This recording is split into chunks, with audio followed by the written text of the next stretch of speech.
I remember talking now at least 40 years ago, and it was just when I began giving a weekly class.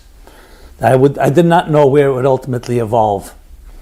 And today, so much of what I do today really, you can say, was spawned or birthed at that time back in 1981, 82.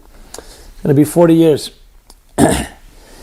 And it was the first time I really began to teach. And it was to a few people coming from the arts and entertainment industry. Started an informal conversation, which then grew, more people coming. And it was fascinating because we had nothing in common except our spiritual pursuits. The people I was speaking with came from a very non-traditional background, as opposed to myself coming from a traditional Jewish background. And I remember it was this week, actually, when we read in the Bible, in the Torah, about the story of Exodus, of Egypt. And I shared something about fear. Fear. And that is the title that I'm going to be discussing. Are you afraid? The antidote to fear. And when I discussed it, I remember an individual came over to me. He was in his 50s. It was a businessman, a promoter, among other things. And he said to me, you touched upon something tonight that I've never heard before, but it put the finger right on the pulse. The power that fear exerts over us is so intense, but its greatest power is not because it's so obvious, it's because it's so invisible. We don't see fear. We can't define it. We can't say the enemy looks like this, has so many weapons, carries so much firepower, is that strong.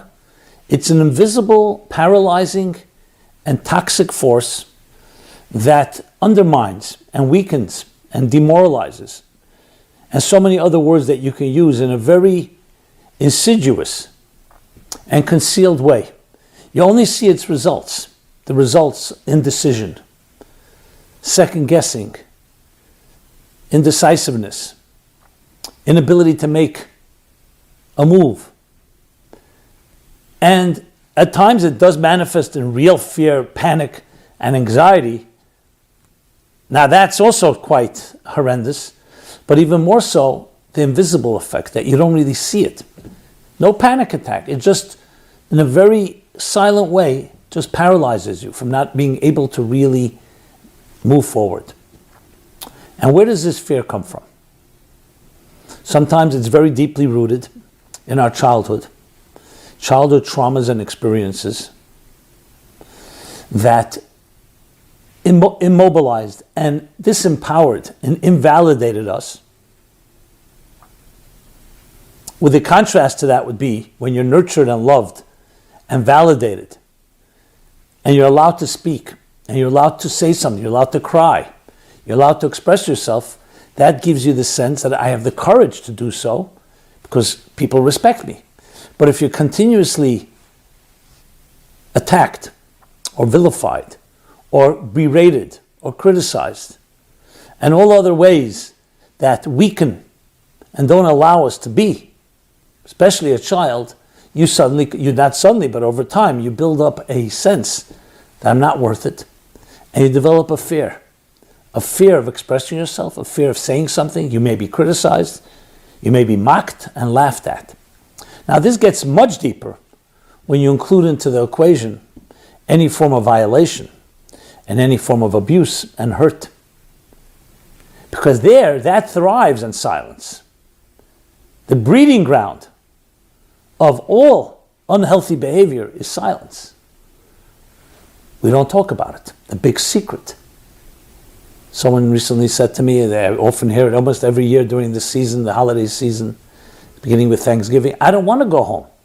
I dread going home and taking that picture, that perfect family picture, where everybody's smiling, when in truth, behind the scenes and under the surface, there's so much crime, so much violation, so much pain and hurt and trauma.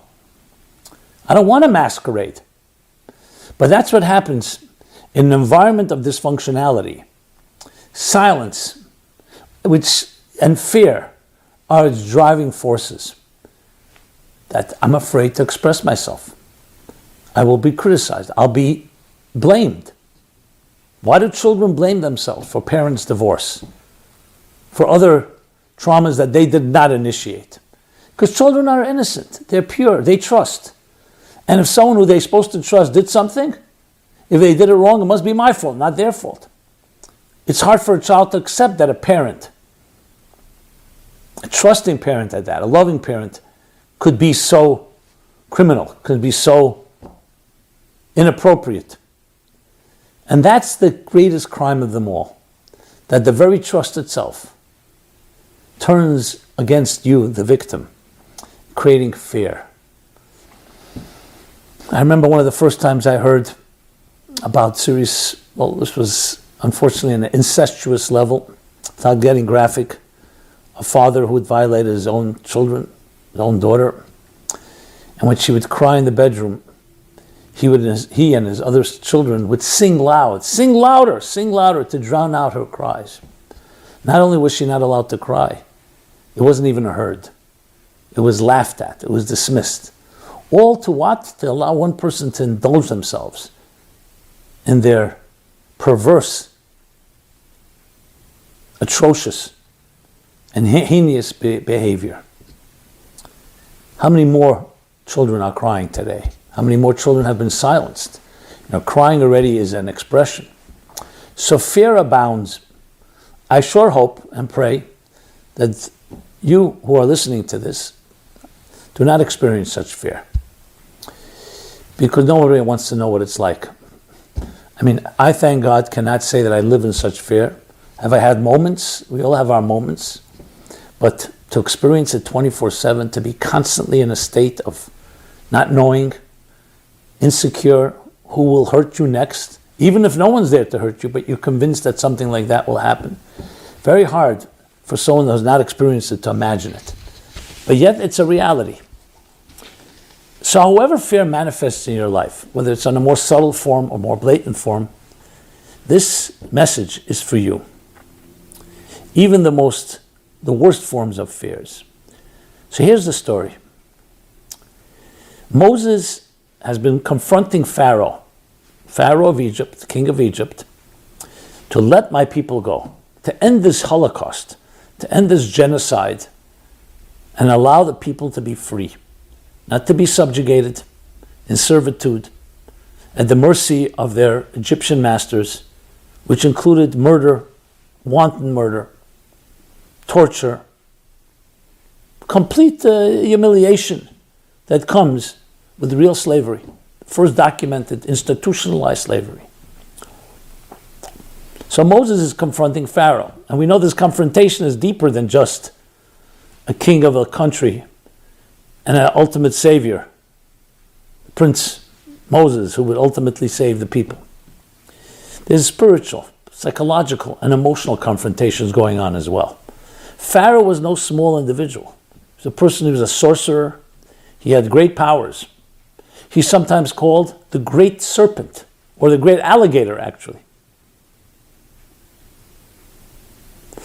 Because he had spiritual powers, but of the occult, of the negative, of the dark forces of existence. So as Moses kept on pushing him, what happens? He keeps going deeper and deeper into the abyss, into the throes of the tentacles of Pharaoh. At some point, Moses is terrified. Because in the beginning, it was more of a, I would say superficial, but more on external levels. As he got deeper into this evil and saw its machinations and its complexities, it terrified Moses. And we have a powerful Zohar, the mystical text called the Zohar, that asks a question. That this chapter that we're reading this week begins with God saying to Moses, come to Pharaoh. Come to Pharaoh. And the question is, what do you mean come to Pharaoh? It should say go to Pharaoh. As it said earlier, go. God is sending him as his messenger to go to him. What do you mean come to Pharaoh? And the Zohar answers that Moses, as he was entering those deeper inner chambers of darkness, he became frightened. And he was trembling. And he says to God, I'm afraid of going. Not that Moses didn't have the courage or the strength. He saw what he was contending with. It wasn't that suddenly Moses got cold feet. He saw it with his own eyes. And God therefore says to him, come with me. Don't go on your own. You come with me. I hold your hand. I carry you. I need you to be the messenger. I need you to go. I need you to confront. But I'm going with you. And that's the meaning of the boy, come with me. In this lies, in this very one word, become with me, lies a tremendous power and potency for each one of us. The ultimate antidote to all fear is not just to say to yourself, oh, the fear is imagined, it's exaggerated, it comes from traumas, it's not really me. That's all true.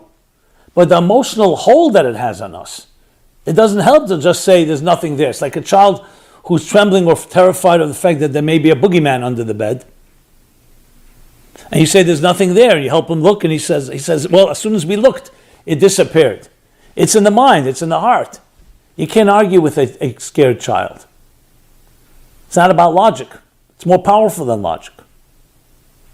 So, however, you could say, okay, there are legitimate fears, or even if they're not based on anything, but they're legitimate in your feelings, I will go with you. So come with me. Let's go together. You're not alone.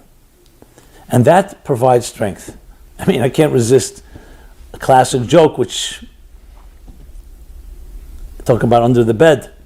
So there was this guy that was having nightmares that he has a monster under his bed.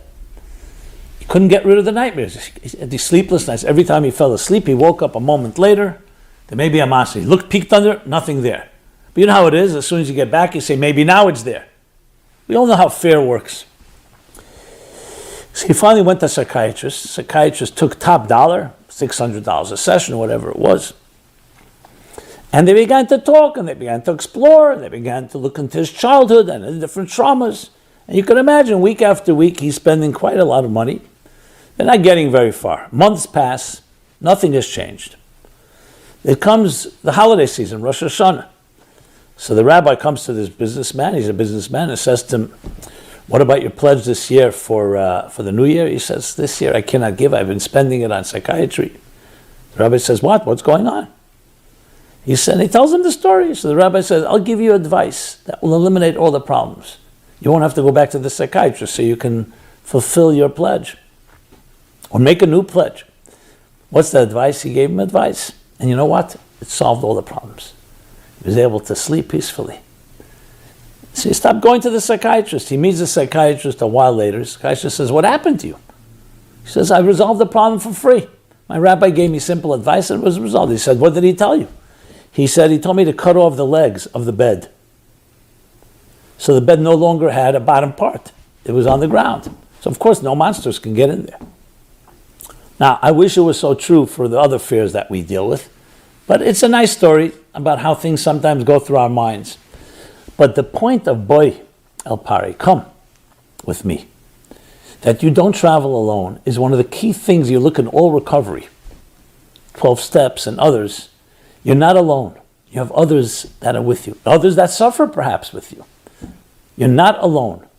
And that is a critical lesson in life. You see, the fears that grow, especially from early childhood traumas, is precisely because we feel alone. We feel isolated. We feel, as I said, vilified, off limits. It's your problem. It's not real. It's all in your head, you're told. So what happens in addition to the fear is there's no one to talk to. So you become very lonely. And a human being cannot survive alone. 9 months we're spent in our mother's womb. And after that, in a nurturing home, we're loved, we're cradled, we're nursed, we're taken care of, we're protected, we're sheltered. When we're deprived of that, we lose our confidence, we lose our strength. So fear is this vicious cycle. It feeds off itself.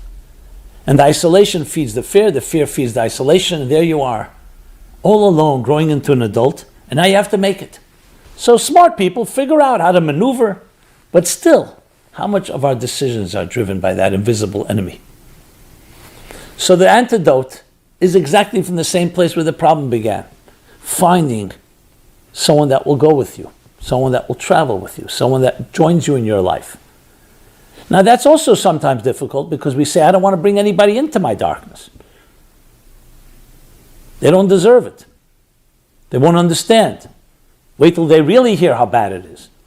Because remember, our own lack of confidence makes us feel that if people really knew who I was, they wouldn't want to be with me. That is why it's critical to develop a relationship with your soul, with God. However you understand the word God. But with something that comes with you, that you don't go alone. Even the great Moses needed that. Each of us need that in our lives.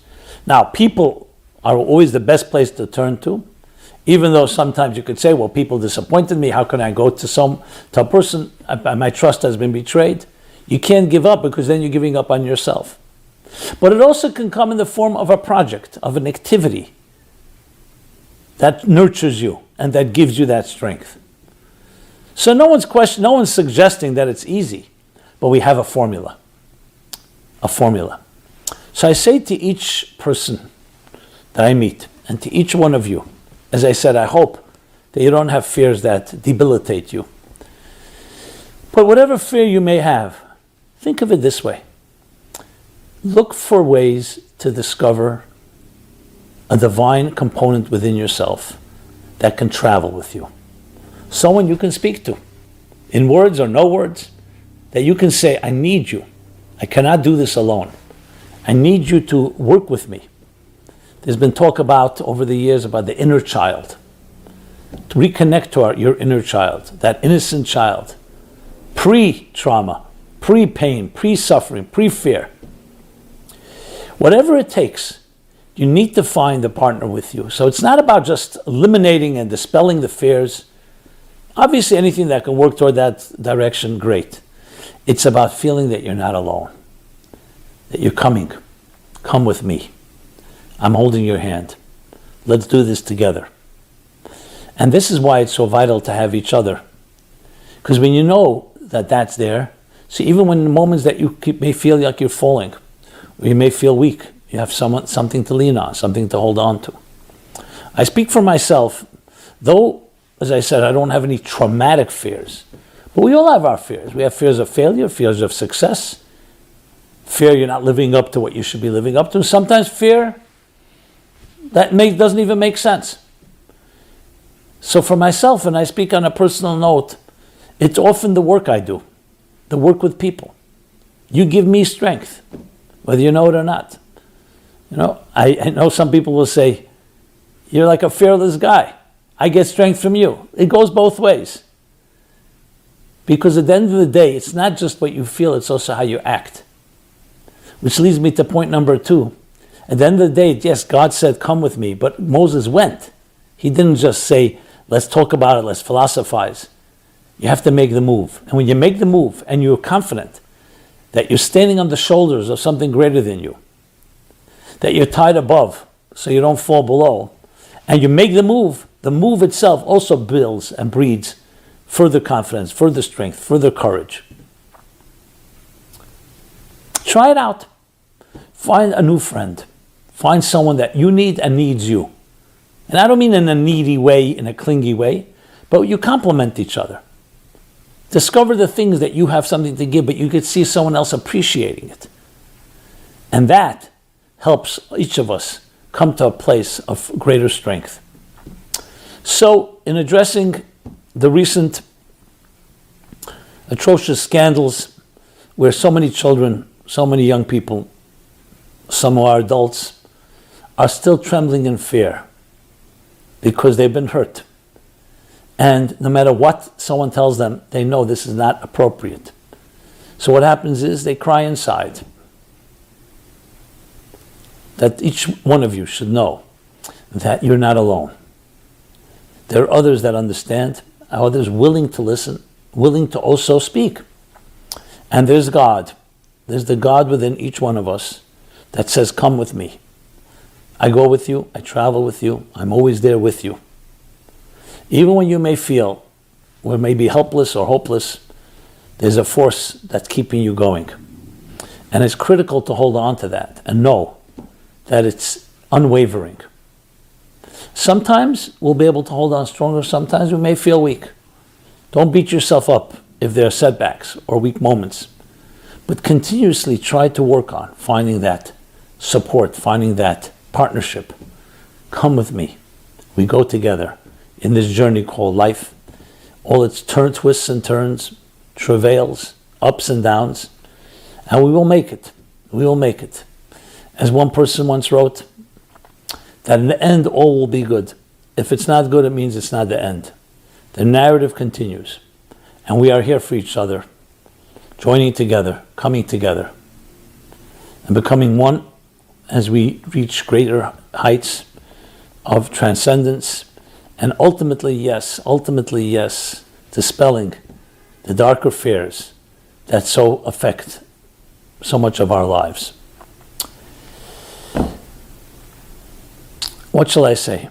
I'd like to give a blessing that all fear should be eradicated, all reasons and causes for fear should be eradicated. And meanwhile, till we get to that full point, may we be there for each other, give each other that strength, and ultimately bring into this world the opposite of fear: strength, fortitude, power, love, compassion, and all those beautiful virtues. My name is Simon Jacobson. It's an honor to speak with you. Please share this with others. I'd love to hear your feedback, your thoughts, your comments. Go to meaningfullife.com where we have this and many, many other programs. Actually, tonight at 8 p.m., I'm doing a special edition of a program called Abuse, Betrayal, and Protecting Our Children, addressing the crisis in general of our times, but especially has come to light recently, again and again.